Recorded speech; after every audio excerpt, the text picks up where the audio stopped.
Masih ingat dengan Frida Siska Siombing, wanita yang pernah menjabat sebagai anggota Dewan 3 periode di Kabupaten Aceh Singkil, Provinsi Aceh, dimulai dari tahun 2004 dan berakhir di tahun 2019.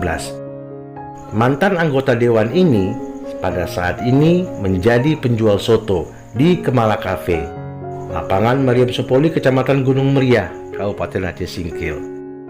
Yang pasti, senyum beliau tetap tidak pernah hilang. Tiap hari beliau ada di Kemala Cafe hanya untuk menjual soto. Banyak sekali diskusi kami tentang kehidupan, tentang politik, tentang agama, tentang apapun, termasuk tentang budaya Aceh Singkil yang seharusnya menjadi perhatian pemerintah. Dalam kesehariannya, Ibu Frida Siska Siombing tetap menjadi tempat konsultasi masyarakat dalam hal apapun, terutama dalam hal pemerintahan. Ilmu yang dimiliki oleh beliau tetap diinginkan oleh masyarakat sebagai inspirasi untuk memecahkan masalah sehari-hari, khususnya dalam dunia politik dan pemerintahan. Hari ini kami sangat beruntung bisa langsung bertemu dengan Ibu Frida Siska Siombing, tokoh yang pernah menjabat sebagai anggota Dewan 3 periode di Aceh Singkil, dan saat ini beliau menjadi penjual soto. Soto. Sudah berapa hari jualan Ibu? 2 hari. Harganya berapa satu porsi? Satu porsi 13.000. Ibu kan dulu anggota Dewan kan? Iya, Berapa periode Bu? 3 periode. Dari partai apa Bu? PKB. Dan sekarang Ibu di partai Ibu menjabat sebagai siapa? Ketua partai. Ketua partai PKB. Ya. Ibu 3 periode menjadi anggota DPRK Dan jadi penjual soto. dan menjadi penjual soto pada saat ini. Ya. Apa yang memotivasi Ibu sehingga Jangan ini? menyia-nyiakan waktumu. Jangan menyanyiakan waktumu. Apa yang bisa kamu buat, buatlah. Sepanjang itu membuat hatimu senang, bahagia, dan puas terhadap hidupmu. Apa nasihat Ibu untuk generasi muda?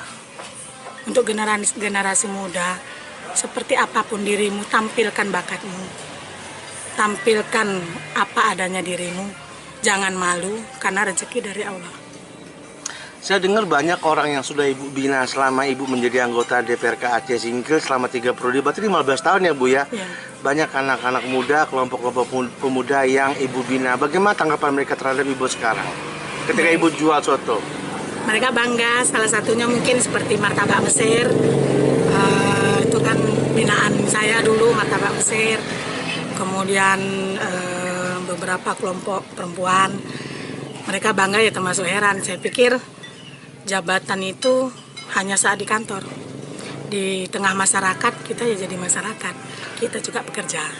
Bu, dulu pada waktu 3 periode Ibu menjabat sebagai anggota DPR, Ibu banyak membela masyarakat, bahkan Ibu datang ke rumah masyarakat untuk memberikan bantuan langsung dari tangan Ibu. Nah sekarang ketika Ibu menjadi seorang penjual soto, ya, kalau misalnya ada masyarakat yang minta bantuan Ibu ketika mereka terzolimi, bagaimana tanggapan Ibu? Masih bisa kita bantu. Ibu masih mau bantu? Masih bantu sepanjang bisa saya bantu. Jadi kalau soto Bu ini Bu Siska ya? Soto Bu Siska ini tempat orang makan soto. Terus ketika mereka mau curhat tentang masalah rumah tangga Boleh. mereka, Boleh ketika datang. mereka dizolimi, Boleh datang. boleh datang ya Bu ya? Masalah pemerintahan, boleh datang. Boleh Bu ya. Di sela-sela nanti waktu saya boleh. Karena yang diketahui oleh masyarakat, Ibu penuh dengan ilmu. Ilmu Ibu tidak pernah hilang. Kami masih butuh ilmu Ibu. Terima kasih. Baik. Terima kasih Bu ya. Terima kasih, Bang Adi. Assalamualaikum Bu. Waalaikumsalam.